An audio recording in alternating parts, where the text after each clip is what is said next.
Hello everyone, hope you all are doing well. Let's go to Marrakesh, Morocco with me and my husband. So हामी चाहिँ London ग्याटविक एयरपोर्टबाट मराकेस जाँदैछौँ।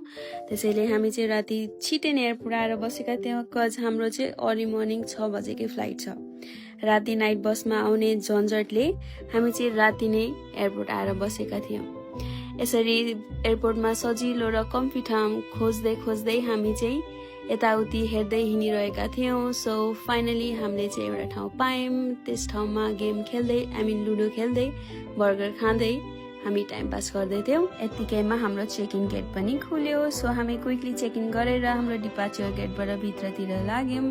त्यसपछि duty फ्रीमा हल्का यसो घुमघाम गरेर भित्र पुग्दा त एयरपोर्ट पुरै खाली थियो। सबै बस्ने सुत्ने ठाउँ सबै खाली थियो। अनि मेरो हस्बेन्ड चाहिँ भित्र जाने साथै मस्त निदाउनु भयो। तर मलाई चाहिँ फिट्टिक्कै निद्रा आएन।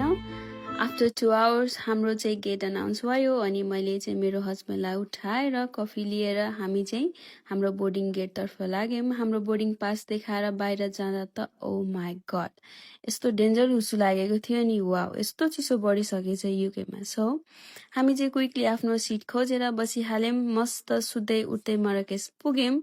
So guys stay tune for मेरो नेक्स्ट भिडियो जहाँ म मराकेसमा हामीले के गर्यौँ, कहाँ कहाँ गयौँ, कहाँ बस्यौँ त्यो सबै कुरा सेयर गर्नेछु। Thank you for watching. See you on my next video. By.